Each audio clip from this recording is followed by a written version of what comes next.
마가복음 13장 24절로 37절 말씀. 그때 그 환난 후 해가 어두워지며 달이 빛을 내지 아니하며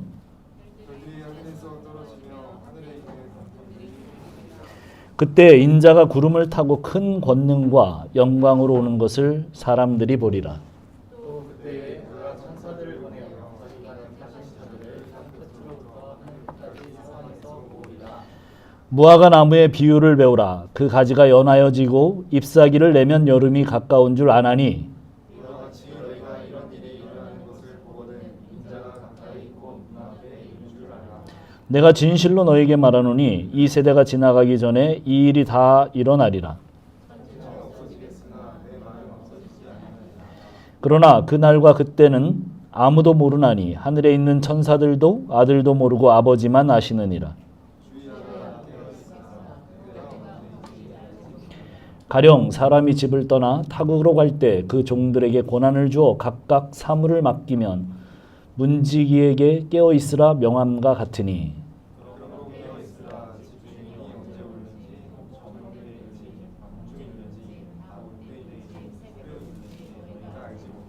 그가 호련히 와서 너희가 자는 것을 보지 않도록 하라. 깨어 있으라. 내가 너희에게 하는 이 말은 모든 사람에게 하는 말이니라 하시니라. 아멘. 하나님 아버지 감사합니다. 오늘 저희가 다시 이 주일 예배로 같이 모였습니다. 주의 말씀을 듣겠습니다.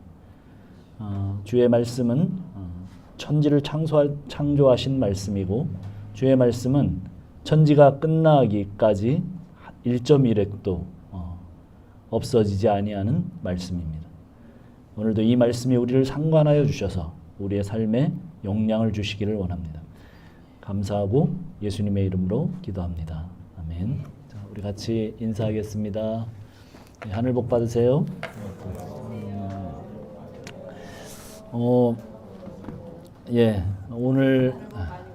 오늘 점심은 우리 어머니께서 김목선 어머님이 우리 성도들을 대접합니다. 또 맛있게 먹고 나눔 가지실 때는 두 조로 하겠습니다. 지금까지 이번 달은 그냥 했던 그 조, 와서 참석했던 그 조 아시죠? 그 조로 가시면 되고 우리 수준 전도사님만 이제 혼자 남게 되는데 그 수준 전도사님은 종목 삼촌 쪽으로 가서 오늘은 같이 나눔하면 될 것 같습니다. 예, 자 오늘 이제 종말 이야기, 예수님의 종말 이야기가 뭐 그 뒤로도 조금 더 나오겠지만 대부분 이제 끝난다고 보는데요. 한번 28절부터 한번 오늘 봅시다. 28절. 마가복음 13장 28절 같이 한번 읽어봅시다. 시작. 무화과 나무의 비유를 배우라. 그 가지가 연하여 지고 잎사귀를 내면 여름이 가까운 줄 아나니. 자, 이제껏 우리가 무화과가 나오면 무엇에 대한 비유라고 그렇게 배웠습니까? 혹시 이스라엘, 그렇죠? 이스라엘. 그렇습니다. 이스라엘. 그래서 무화과 나무인 이스라엘이 이제 이스라엘이 무화과 나무를 지칭하니까 그 이스라엘이 성전도 무너지고 나라도 잃고 그 다음에 2000년 동안 나라 없이 전 세계를 방황하다가 드디어 언제? 우리가 뭐 독립하던 하고 거의 비슷하던데 1948년에 다시 원래 자신들의 나라가 있었던 팔레스타인으로 와서 이스라엘 나라를 건국하게 됩니다.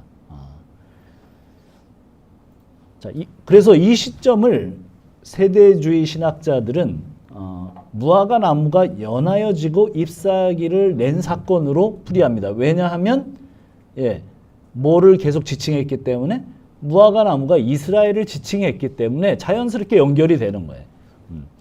그리고 그때로부터 이제 다니엘서를 이끌어들여서 날짜 계산을 하죠. 그리고 적그리스도의 출현을 유럽 공동체 이시의 연합의 수장이라고도 하고 또 교황이라고도 했고 심지어 소련이 무너질 때는 고르바초프라고 그렇게 얘기를 했었어요. 계시록과 연결해서 사단의 인을 받게 되는 그 666에 쌓이는 전 세계 통합 정부의 탄생과 함께 그 정부를 통제할 바코드라고 또 그렇게 얘기를 했습니다. 그리고 요즘은 베리치비 대세입니다. 666이라고 그래요.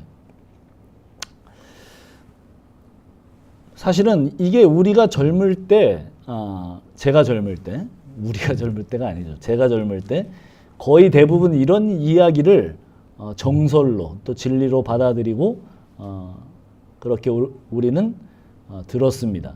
7년 대환란, 그리고 휴거와 천년 왕국, 그리고 전천년설을 주장하는 바로 그 신학입니다. 그게 세대주의예요. 대부분의 목사님들이 그렇게 종말론을 가르치셨어요. 뭐 그럴 수밖에 없었던 것이 우리 조국교회는 우리 조국교회에 들어온 복음은 미국의 근본주의와 세대주의가 합쳐진 그런 선교사들이 들어왔기 때문이에요. 그래서 무화과 나무의 비유를 배우라는 그 마가의 이야기를 누가가 어떻게 기록했는가 똑같은 얘기인데 이렇게 얘기합니다. 한번 볼까요? 누가복음 29장 33절에 가면 똑같은 얘기를 이렇게 얘기합니다. 뭐라고? 그래요. 21장 29절로 33절입니다. 21장을 뺐습니다. 네. 우리 종모 형제가 있어서 틀리지 않도록. 자, 보세요. 21장 29절로 33절 한번 읽어볼까요?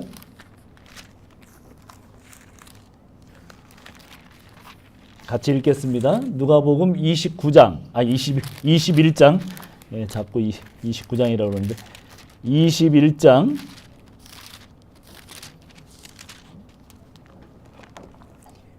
29절로 33절 같이 읽습니다. 시작.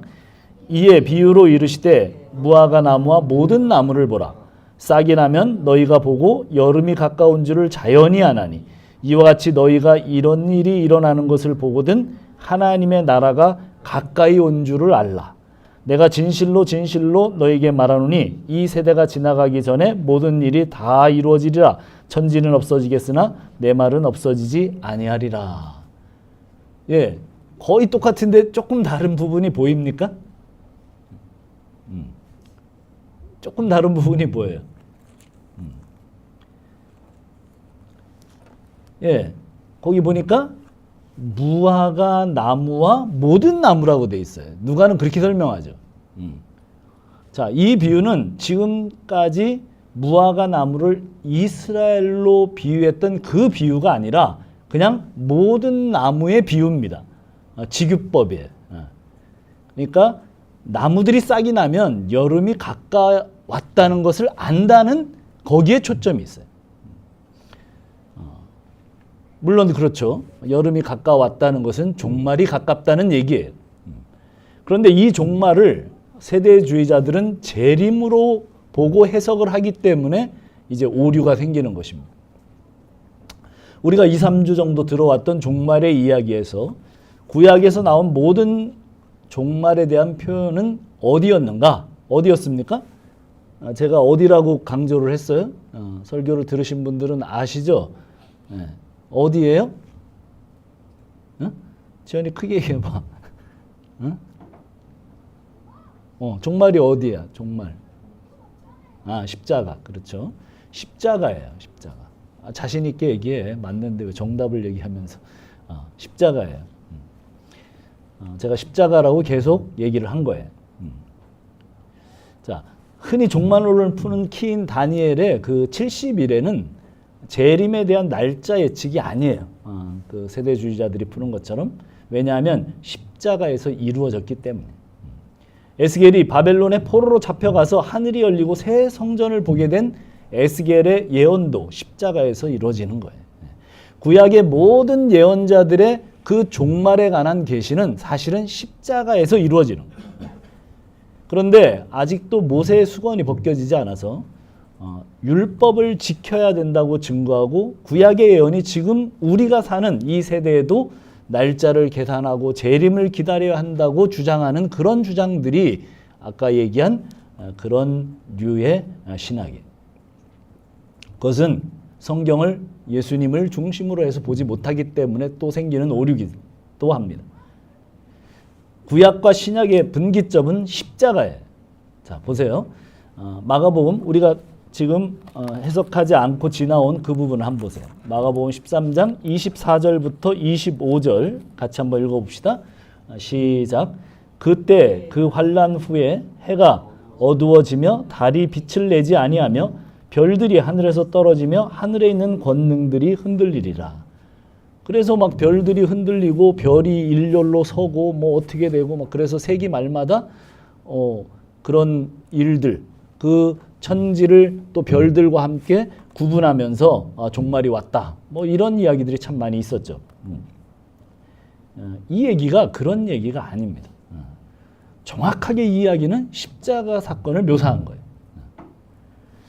자, 환난 후 그러니까 환난이 있습니다. 그 환난이 있는데 이런 환난이 없다. 자, 19절에 그런 얘기 나오죠. 13장 19절에 이는 그날들이 환난의 날이 되겠습니다. 하나님께서 창조하신 시초로부터 지금까지 이런 환난이 없겠고 후에도 없다. 그런 환난, 뭐 어마어마한 환난, 그런 환난이 너무나 큰 환난이 와요. 그런데 우리는 이 환난을 사실은 뭘로 생각을 하냐면 내 측면에서 생각을 해요. 한번 생각을 해봅시다. 우크라이나와 러시아가 지금 전쟁을 하고 있어요. 젊은이들이 매일 1,000명씩 죽어나간다. 그런 보도를 듣고 있습니다. 우리는. 그러나 사실은 그 이야기는 내 아이가 돌뿌리에 부딪혀서 넘어져서 다리를 조금 다친 그것과 비교가 안 돼요. 어떤 게 더 큰 환난이? 내 아이가 돌뿌리에 다쳐서 넘어져서 다리를 다친 사건이 훨씬 더 큰 환난입니다. 우리는 그렇죠. 우리는 강 건너 불구경입니다. 강이 있으니 불은 네 개로 건너오지 못하고 거기서 사람들이 다 죽어도 그냥 불꽃이 하늘로 올라가는 좋은 불구경일 뿐이에요. 그래서 우리는 사실은 성경도 내 관점에서 인본주의적으로 봅니다. 그래서 하나님은 나를 사랑하셔서 자기 몸을 버리신 것에 초점을 맞추죠. 천국도 나를 위해서 만드셨고 이 땅에서도 하나님은 나에게 좋은 것과 축복을 해주시는 그 하나님의 초점을 맞춥니다. 그러니 내가 기도하는 대로 내가 소원하는 대로 만약에 하나님이 안 들어주시면 어떻게 돼요? 예. 우리는 바로 이제 하나님한테 삐지죠. 그러나 성경은 주님을 위해서 세상은 만들어졌고 주님을 위해서 우리도 존재한다고 가르치는 것이 기본 전제입니다. 그런 맥락에서 가장 큰 환난은 하나님이 이 땅에 오셔서 십자가에 당한 순환이에요. 그 이상 더 큰 환난은 이 세상에 없어요. 실제로 십자가 사건 이후에 일시로 예루살렘은 셧다운이 됩니다. 해가 어두워집니다. 달이 빛을 내지 않습니다.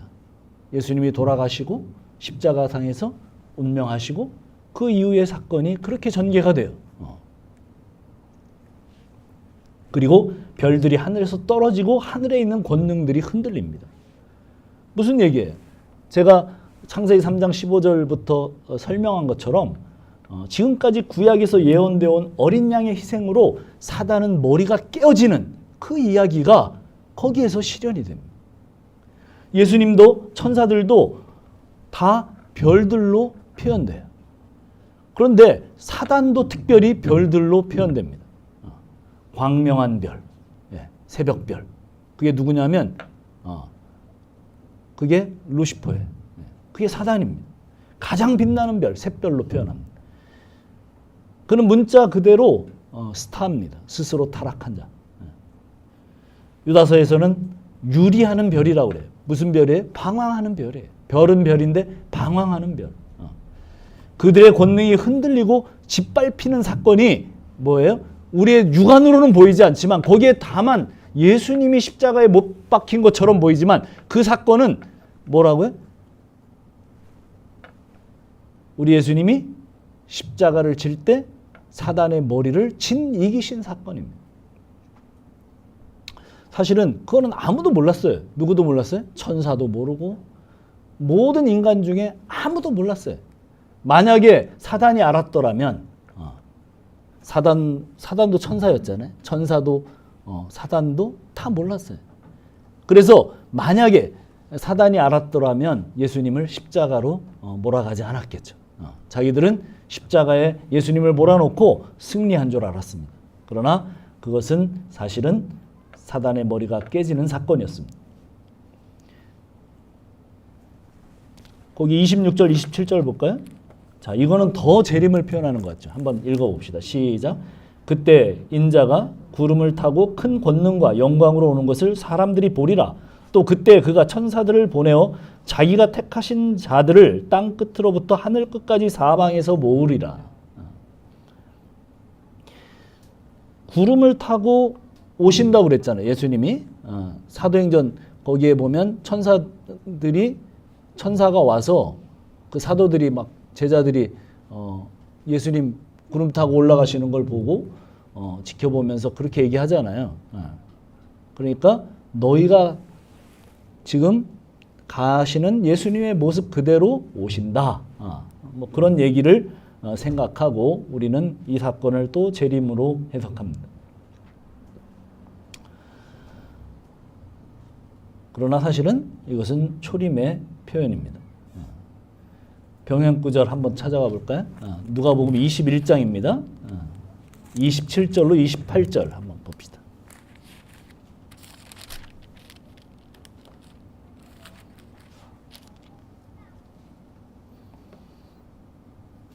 누가복음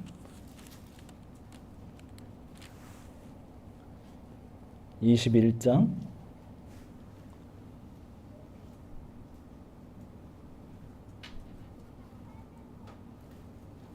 27절로 28절 제가 맞게 세긴 했나요? 예, 한번 읽어봅시다. 시작. 그때 사람들이 인자가 구름을 타고 능력과 큰 영광으로 오는 것을 보리라. 이런 일이 되기를 시작하거든 일어나 머리를 들라 너희 속량이 가까웠느니라 하시더라. 예. 그때 인자가 구름을 타고 능력과 큰 영광으로 오는 것을 보리라. 예, 그 똑같죠. 그 앞에도 똑같아요. 사람들이 세상에 임할 일을 생각하고 무서함으로 기절하리라 하리니 이는 하늘의 권능이 흔들리고 인자가 구름 타고 능력과 큰 영광으로 오는 것을 보리라. 이런 일이 되기를 시작하거든 일어나 머리를 들라.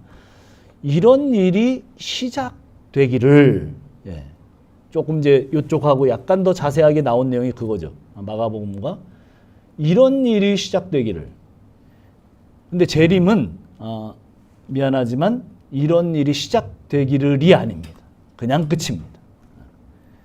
그냥 그 즉시로 끝나는 그 영광과 그 영광 중에 오실 때 그 즉시로 끝나는 시작되는 게 아니에요.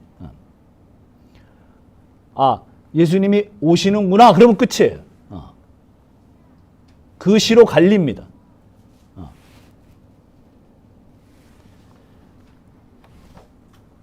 재림은 거기서 끝납니다. 시작하는 것이 아니라 종말의 시작은 그래서 십자가.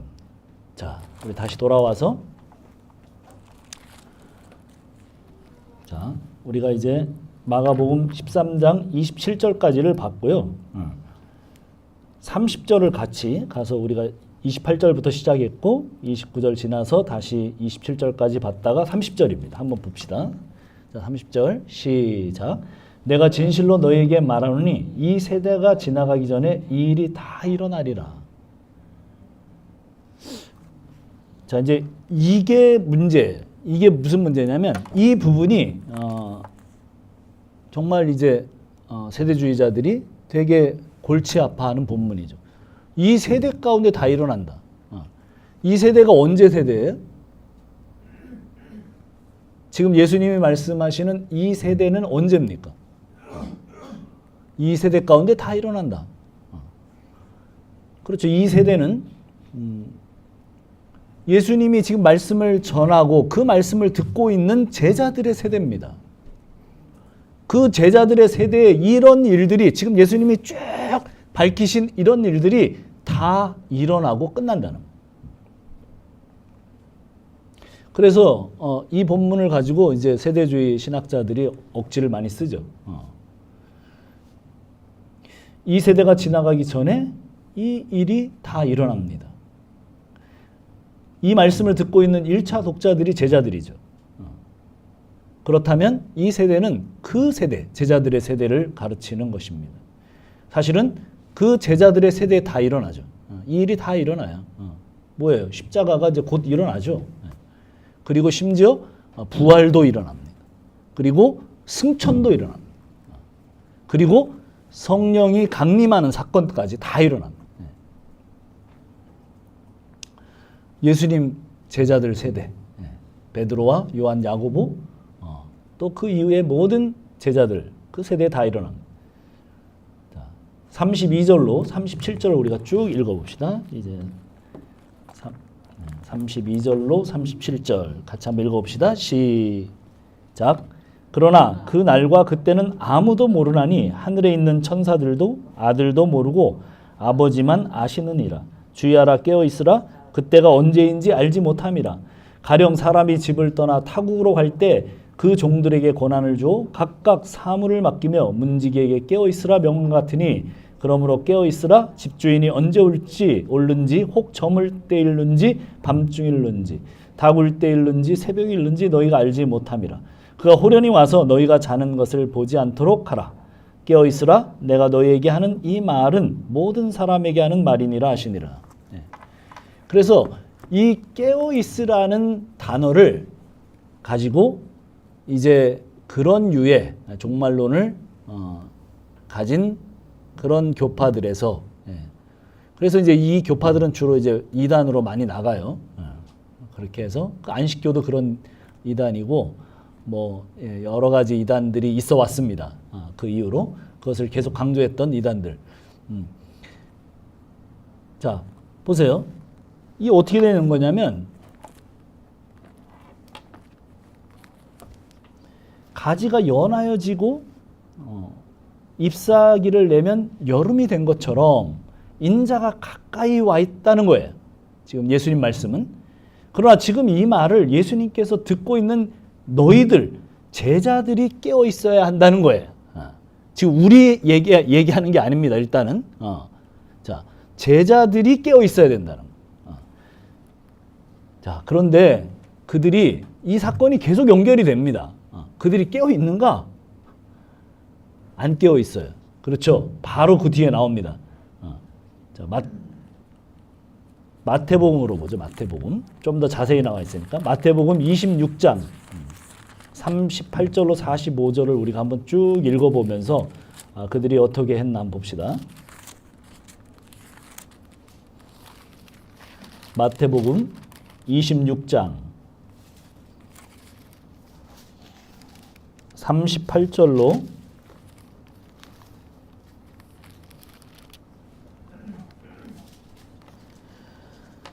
자 45절까지 한번 교독을 합시다. 다 찾으셨으면 같이 한번 읽어보겠습니다. 마태복음 26장 38절로 45절까지. 이에 말씀하시되 내 마음이 매우 고민하여 죽게 되었으니 너희는 여기 머물러 나와 함께 깨어 있으라 하시고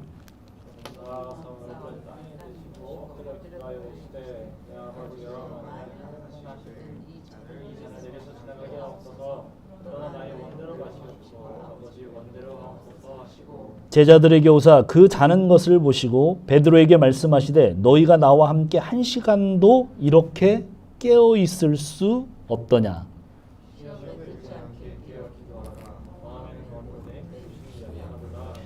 다시 두 번째 나아가 기도하여 이르시되 내 아버지여 만일 내가 마시지 않고는 이 잔이 내게서 지나갈 수 없거든 아버지의 원대로 되기를 원하나이다 하시고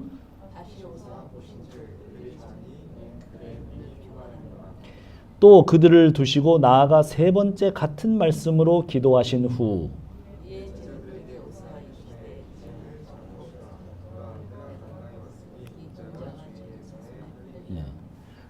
예수님께서 계속 깨어 있으라 했는데 제자들은 1시간도 깨어 있을 수 없었습니다.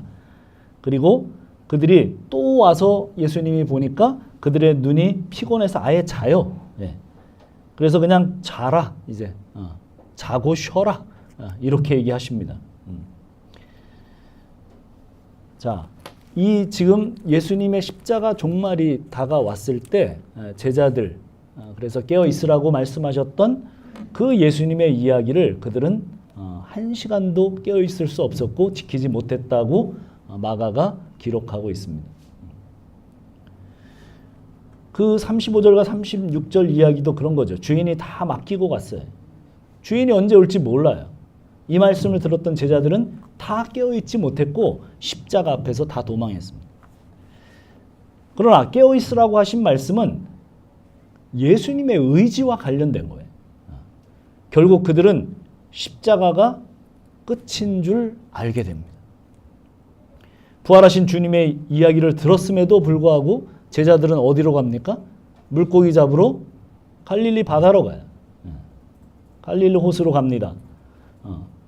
제자들은 그 정도로 몰랐어요. 예수님이 부활을 하셨는데도 몰랐어요. 그러나 주님이 승천하시고 그들에게 승천하시기 전에 그리고 나서 또 승천하시고 나서 그들에게 오순절에 성령이 임하니까 진정 십자가가 세상의 끝인 줄 알고 세상의 끝을 전하는 사람이 됩니다. 더 이상 예루살렘이나 이스라엘의 회복, 자신들의 삶의 확장 이런 데 전혀 관심이 없어요. 그런 이야기를 일절하지 않습니다. 왜 그렇습니까? 그들은 세상의 끝을 알았기 때문에. 그들은 완전히 십자가 복음 안에서 자유해졌습니다. 그 종말을 깨닫고 나서 완전히 그들은 그렇게 자유해졌습니다.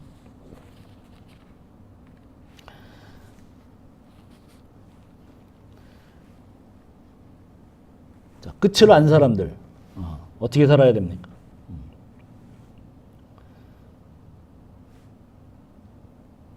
재림을 말씀하는 분들은 집 팔고 또 뭐 다 통장 정리하고 그래가지고 어디로 모여가지고 하여간 주님 기다리면서 종교생활 열심히 하면서 그렇게 해야 된다고 주장을 합니다.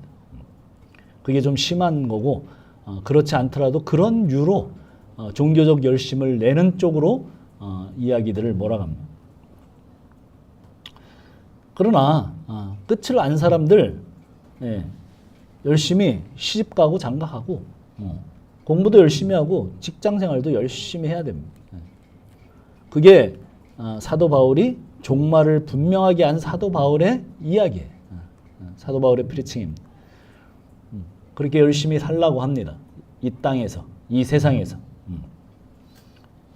그러나 계속되는 또 다른 병행 구절에서는 예수님이 누구의 이야기를 꺼내요?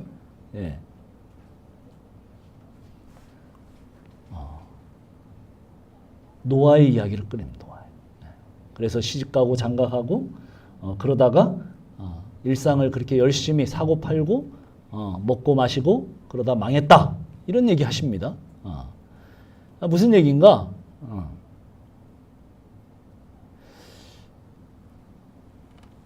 열심히 일상을 사는데 그들이 망한 이유가 뭐예요? 노아 시대 때 그들이 망한 이유가 뭐예요? 그들은 그것만 했습니다. 우리도 똑같아요. 그거를 하지 말라는 거 아니에요. 노아도 시집가고 장가 갔습니다. 그리고 애들도 낳았어요. 열심히 살았습니다. 그런데 그가 한 가지 가외 일을 더했죠. 뭐 했어요? 노아의 방주를 만들고 하나님의 말씀을 믿고 거기로 들어갔어요. 거기 성경을 자세히 읽어보면 여러 가지 우리가 알지 못하는 것들을 발견하게 되는데 창세기 한 6장부터 한 10장까지 읽어보면 노아가 그 방주를 만들었는데 방주 안으로 들어가고 일주일 지나서 비가 와요. 한번 보세요. 자세히 보시면 그래요. 그러니까 그 시대에 비를 한 번도 보지 못했던 사람들이 대비를 할 수 있었겠습니까? 아무리 깨어 있어도 대비를 못해요. 이건 사실은 이 사건은 그것이 딱 주어진 사람에게만 알 수 있는 그런 사건이죠.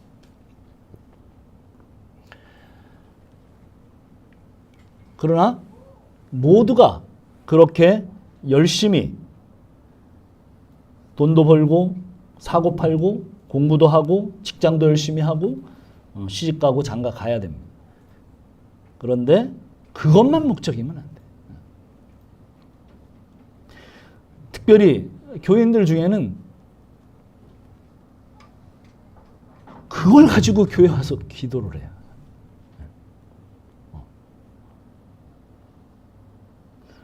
그거 잘 되게 해달라고 기도해. 그러면 진짜 회개해야 됩니다. 내가 지금 예수를 믿고 있는 건지 회개를 해야 돼. 그래서 사도들이 끝을 알고 복음을 믿으라고, 회개하라고, 회개하고 예수를 믿으라고 이 끝날에 그렇게 전파한 거예요. 이게 끝날이다. 그리고 그들이 항상 그렇게 얘기를 해요. 이것이 끝날이고 이게 종말이고 피와 불과 연기, 그 얘기하면서 사도행전 2장 보면 그런 얘기를 해요. 그들이 이제 알게 된 거예요. 그리고 나서 십자가에 예수를 믿으라고 그렇게 증언합니다. 우리 교회 청년들, 지금은 이제 반수 이상의 청년들이네요. 청년들이요, 결혼하고 행복하게 살려고 하면 불행해집니다. 100%입니다. 시작이 잘못된 거예요. 무슨 얘기예요? 지금 제가 얘기한 것처럼 예수 믿고 회개하고 예수를 믿어야 돼요. 그게 우선순위예요. 결혼하지 말라는 얘기 아니고 결혼해서 행복하게 살지 말라는 얘기 아닙니다. 그러나 정말 예수를 믿고 회개하고 예수를 믿지 않으면, 예수님이 진짜 주인이 되지 않으면 진정한 의미에서 행복은 없어요.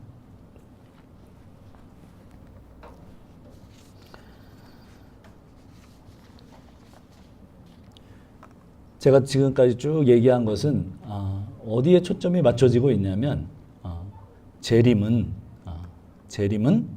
자, 우리가 지금 쭉 얘기된 거는 다 초림에 초점이 맞춰져 있는 것이고, 재림을 그렇게 날짜 계산하고 그렇게 긴박성을 부여해서 종교생활 열심히 하는 쪽으로 몰아가는 그 모든 것들은 잘못된 것이라는 거예요. 그리고 주님께서 우리에게 말씀하시고 성경을 통해서 계속 말씀하고 계신 것은 일상을 열심히 살라는 거예요. 왜 그렇습니까? 자, 사랑하는 사람들이, 서로 사랑하는 사람들이 사랑하는 사람을 기다리는데 막 두려움으로 기다립니까? 그러니까 세대주의의 문제가 그거예요. 두려움으로 기다리게 해요. 그리고 내신 점수 잘 따야 되는 것처럼 평상시 그렇게 열심히 그렇게 막 그렇게 종교 생활을 하지 않으면 탈락. 이렇게 자꾸 몰아가요. 그래서 그 단체를 위해서, 그 공동체를 위해서 희생하게 만들어요. 예수님이 그렇게 얘기 안 하셨는데 예수님은 어떻게 하라고요? 일상을 열심히 살라고요. 그 뒤에 우리 서신서와 모든 예수님의 말씀을 이어서 해석하는 모든 요한, 바울, 베드로 전부 다 그렇게 얘기를 해요. 일상을 열심히 살라고. 일상을 열심히 살면서 어떻게 해요? 회개하고 예수를 믿으라고. 예수를 진짜 믿으면 내가 신부잖아요. 신랑을 기다리는데 정말 사랑하는, 안 사랑하는 신랑 말고 진짜 사랑하는 신랑을 내가 기다리는데 그 정말 애타고 가슴 뛰는 그 마음, 그 마음으로 신랑을 고대하는 신부가 주님을 기다릴 때 두려워하겠어요? 그게 아니잖아요. 기뻐하겠잖아요. 마음으로 너무 좋겠잖아요. 그 주님 빨리 오셨으면 좋을 거 아니에요. 그렇다는 얘기. 그러면서 일상을 어떻게 해요? 그 주님을 고대하는 마음, 그게 임나를 봐야죠. 그게 진짜 예수를 믿는 거잖아요. 그 주님을 소망하게 되는 거야. 그래서 우리 속에 다 다가오는 막 여러 가지 가정의 어려움, 자식들의 뭐 그런 거, 또 우리 가운데 벌어지는 가장 가슴 아픈 이야기들, 마치 세상이 끝난 것 같은 그런 일들이 다가올 때 우리 그리스도인들은 거기서 좌절하지 않을 수 있는 이유가 뭐예요? 그 주님을 이 끝난 세상을 기대하는 것이 아니라 다시 오실 주님을 어떻게 해요? 고대하기 때문에. 영원한 생명을 주시고 우리를 진정으로 자유케 하신 신랑 되신 그 예수를 고대하는 마음을 더 주게 만들겠잖아요. 내가 어려울수록 더 그렇게 했잖아요. 내가 편안하고 이 세상에서 정말 아무 걱정 없고 그러면 별로 그럴 생각이 안 들 것 같아요. 근데 문제가 일어나고 풍파가 막 쳐지고 힘들고 고통스러울수록 진짜 그리스도인이라면 주님을 더 소망하고 신랑을 더 소망하게 되고 재림에서 오실 그 주님을 더 기다리게 되는 그런 역사가 바로 우리가 예수를 믿고 종말을 기다리는 그런 사람의 상태라는 것. 그것을 이해하고 주님을 더 소망하고 기대하는 여러분들이 되어지기를 축복합니다. 자, 우리 같이 기도하겠습니다.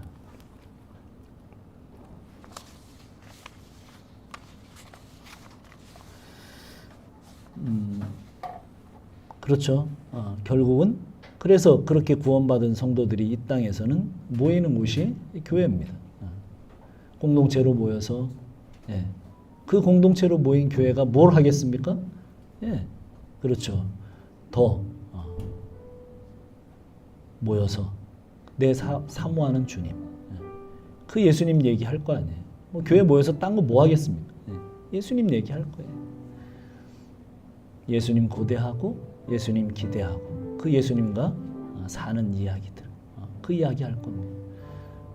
오늘이 우리 공동체가 모여서 그런 얘기하는 날입니다. 나와 함께 하시는 주님, 또 다시 오실 주님, 그 예수 그리스도의 이야기가 풍성해지고 넘쳐지는 그런 교회가 되기를 우리가 기대하면서 기도합시다. 기도하겠습니다.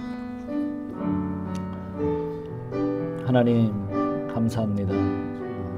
우리의 주인 되시고 우리를 창조하시고 우리를 핏값으로 구원하시고 우리를 교회로 만드신 주님, 오 주님 함께 하셔서 우리의 이 세상의 풍파와 여러 가지 어려움과 고통 속에서 우리는 더 주님을 소망하며 다시 오실 주님을 진정으로 바라게 되는 그 자리로 들어가기를 원합니다. 고집스럽게 내 눈을 오히려 더 이 땅에 뿌리박고 내 행복을 위해서 내 가치를 위해서 몸부림치는 것이 아니라 이것이 허망한 것인 것을 알고 주님을 바라보는 초점으로 내 시선이 옮겨지는 그런 삶이 되기를 주님 기도합니다. 하나님, 우리 사랑하는 성도들이 그 진리를 깨닫고 그 진리 안에서 자유로워지고 나의 내 행복에 대한 몸부림을 내려놓고 주님을 말하고 주님을 고대하고 주님 안에서 살아가는 기쁨을 한나름 서로 풀어놓고 대화하며 주님으로 가득 채워지는 교회가 되기를 주님 소망합니다. 우리가 일상을 열심히 살아야 될 것입니다. 주님도 그렇게 하라고 말씀하셨습니다.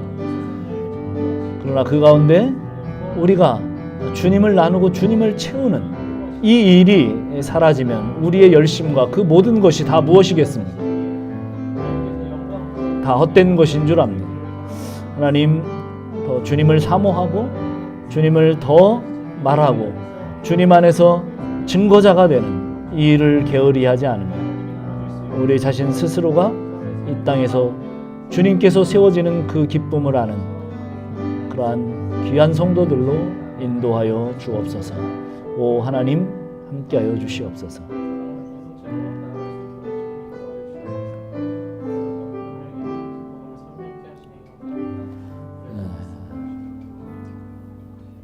우리 석순 전도사님 나와서 잠깐 찬양 한 곡 드리고 기도하고 마치겠습니다.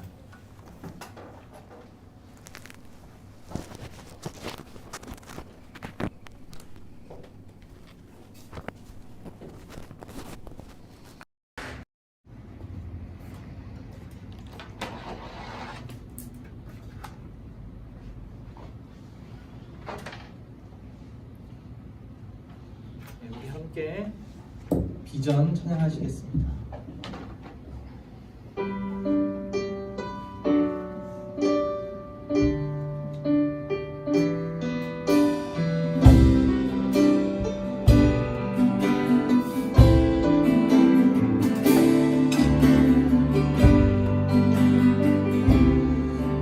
우리 보좌 앞에 모였네.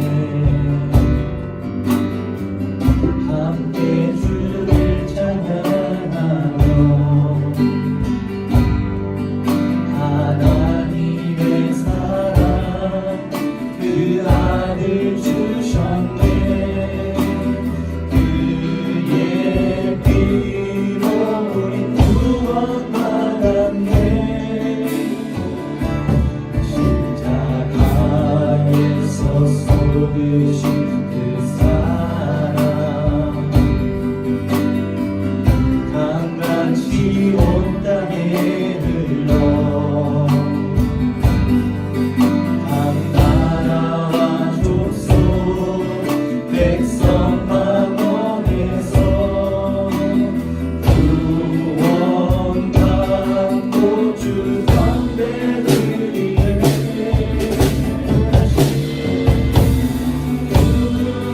구원하신 보좌에 앉으신 우리 하나님과 어린 양께 구원하신 보좌에 앉으신 우리 하나님과 어린 양께 십자가에서 쏟으신 그 사랑 강같이 온 땅에 흘러 각 나라와 족속 백성 방언에서 구원받고 주 경배드리네.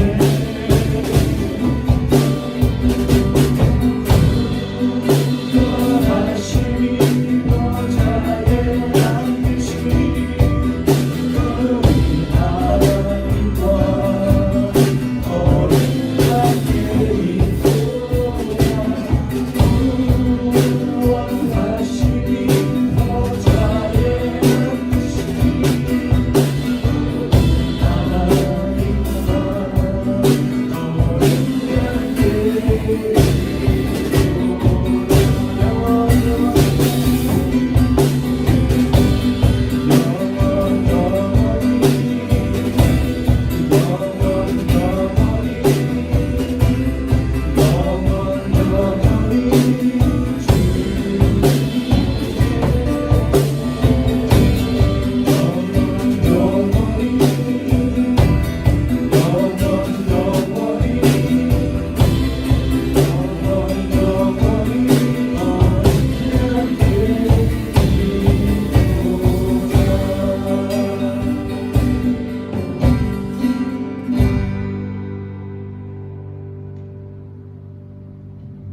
하나님 감사합니다.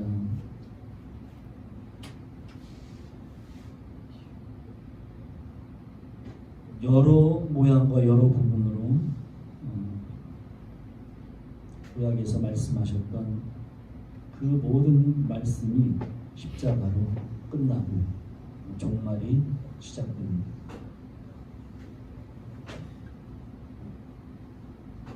왜 그 끝날에 주님이 오셨는가?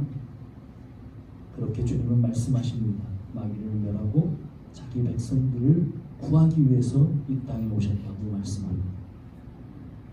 마귀를 멸하는 것은 죄를 멸하는 것입니다.